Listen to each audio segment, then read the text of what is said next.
તો મિત્રો તમારું સ્વાગત છે। હું છું મહેશ સામરિયા, તમારું સ્વાગત કરું છું।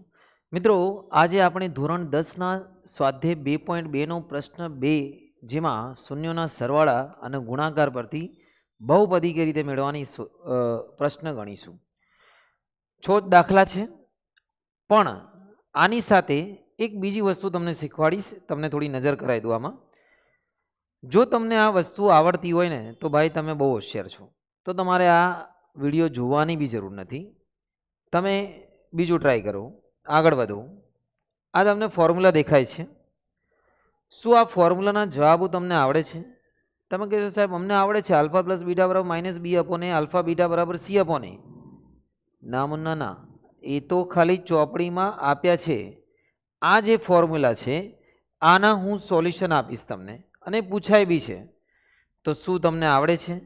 જો તમારો જવાબ હા હોય તો વેરી ગુડ, તમે બીજું કામ કરો, પણ જો ના હોય તો અહીંયા જોજો, હું તમને આ ફોર્મ્યુલાના બધાના જવાબ આપીશ। તો લેટ્સ બિગિન। પહેલાં જોઈશું શૂન્યનો સરવાળો અને ગુણાકાર પરથી સમીકરણ કઈ રીતે મેળવવાનું, બહુ ઇઝી છે। Let's begin. તો જે આ આપ્યું છે આપણને શૂન્યનો સરવાળો, અહીંયા લખીશું શૂન્યનો સરવાળો આલ્ફા પ્લસ બીટા, અચ્છા બેટા આપ્યું છે આપણને 1/4, અને શૂન્યનો ગુણાકાર આપણને આપ્યું છે આલ્ફા બીટા -1। હવે આની એક શોર્ટકટ રીત છે જે તમે યુઝ કરી શકો છો, શું? જેમાં ડાયરેક્ટ આપણે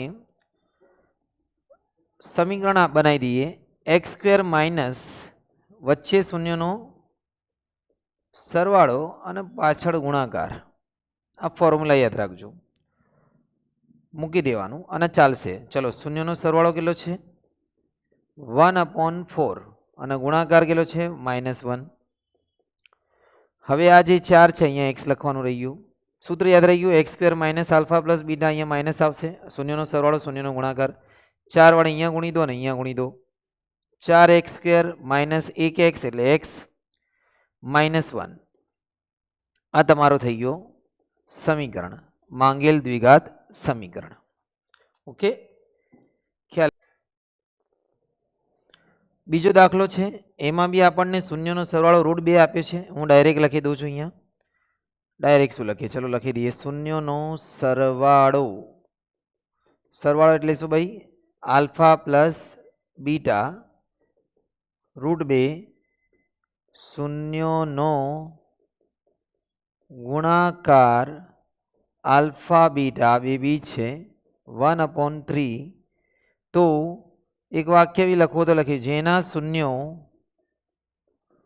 આલ્ફા અને બીટા હોય તેવું દ્વિઘાત સમીકરણ। બોલો સૂત્ર શું આવશે?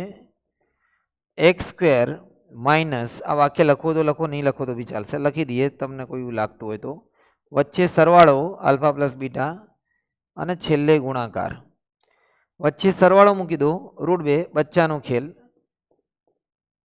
અને છેલ્લે ગુણાકાર। અને રીત એકદમ સાચી છે, ઓલ ઓવર ઇન્ડિયા ચાલે છે। 3 વડે આ બંનેને ગુણી દો, 3x² માઇનસ 3√2x પ્લસ 1, 3 જતા રહ્યા 0માં, આ તમારું બની ગયું સમીકરણ।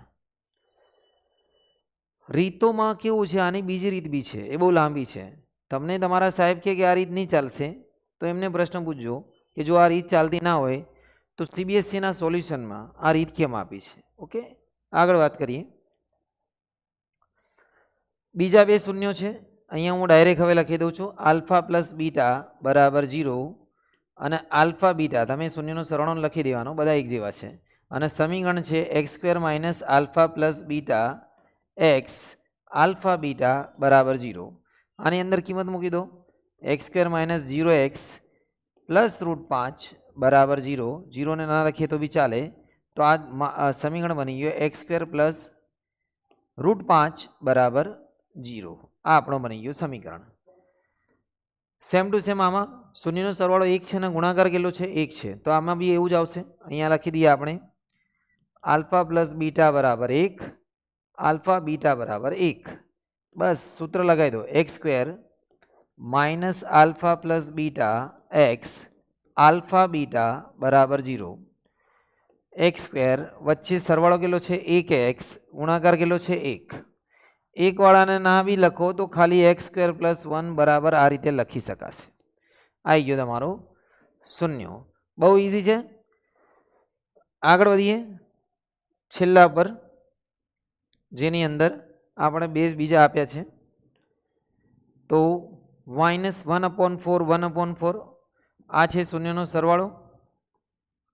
શૂન્યનો સરવાળો આલ્ફા પ્લસ બીટા -1/4 શૂન્યનો ગુણાકાર આલ્ફા બીટા 1/4 અને પદાવલી બનશે એક્સ સ્ક્વેર માઇનસ ભૂલતા નહીં આલ્ફા પ્લસ બીટા શૂન્યનો સરવાળો અને ગુણાકાર એક્સ સ્ક્વેર અહીંયા મૂકી દો -1/4 ડબલ માઇનસ છે +1/4 એટલે અહીંયા આપણે વચ્ચે સરવાળો મૂકવાનું, સાઈડમાં છેલ્લે ગુણાકાર. હવે જો 4 અહીંયા ગુણી દો માઇનસ માઇનસ પ્લસ +1 બરાબર 0.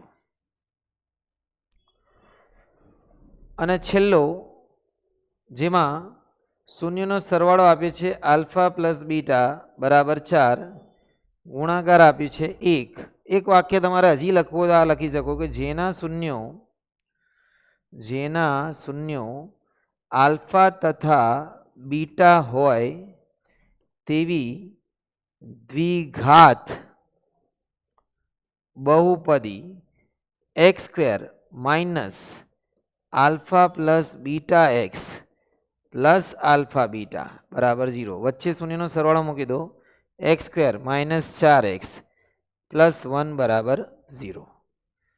બહુ ઇઝી છે અને આ તમારા 2 માર્ક્સ પાકા છે. હવે જોઈશું આપણે સ્પેશિયલ સૂત્રો, કે આ તો બહુ ઇઝી છે, એની સાથે બીજા સૂત્રો બી જોઈ લઈએ.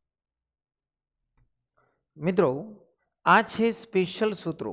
જો ચેપ્ટર નંબર 2માં તમને શૂન્યોના સરવાળા, જેમાં દ્વિઘાત બહુપદીનો b/a અને શૂન્યનો ગુણાકાર c/a આટલી તો તમને ખબર હશે. ઓકે, કદાચ 3 જેના શૂન્ય હોય ત્રિઘાત બહુપદી એની બી કોકને ખબર હશે. કોક બરાબર ને? તો ચલો આલ્ફા પ્લસ બીટા ગેમા અહીંયા આવશે -b/a. બે બીજોનો ગુણાકાર એ હશે શું આવશે બોલો? c/a. અને આલ્ફા બીટા ગેમા ત્રણેયનો ગુણાકાર આવશે -d/a. આ તો મોસ્ટ ઓફલી 50% ખબર હશે. પણ આ સૂત્રો જેને બધા ખબર હોય ભાઈ, તુસી ગ્રેટ હો, બરાબર ને? જો તમને આ ખબર હોય અને ના ખબર હોય તો સૂત્રો યાદ રાખો, બહુ કામના છે, બહુ કામના. 1/α પ્લસ 1/β આનું શોર્ટકટ સૂત્ર છે -b/c.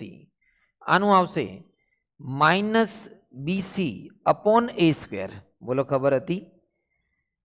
α² beta plus α β². હવે હું લાયો કે રીતે?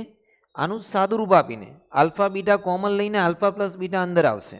તમે ટ્રાય કરી શકો છો, હું સાદું રૂપ નહીં આપતો અહીંયા, પણ આ સાદું રૂપ લાવીને તમે કોમેન્ટ બોક્સમાં કહેશો તો તમને સોલ્યુશન હું મૂકી દઈશ કે આ રહ્યું સોલ્યુશન. એમાં કોમેન્ટ બોક્સમાં મને ખાલી સોલ્યુશન લખીને મેસેજ કરજો, મળી જશે.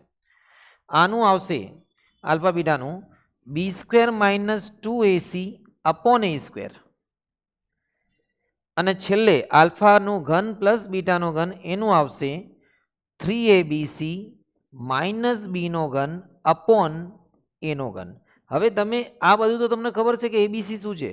x² નો સહગુણક. ધારો કે કોઈ બી સમીકરણમાં જે પહેલો પદ હોય એક્સની ભેગાત વાળો એ છે, પછી એક્સ વાળો બી છે ને અચળ પદ સી છે, એ કિંમત મૂકી દેશો તમને ડાયરેક્ટ જવાબ આવી જશે. ઓકે, તો તમને એવું તો ખબર પડી જશે સિમ્પલ. ધારો કે તમને કે ભાઈ ચલો 5x² + 7x + 3 બરાબર 0. આની અંદર તમારે α² પ્લસ β² આલ્ફા β² શોધો. તો તમારે શું લખવાનું? આ શું છે? a છે.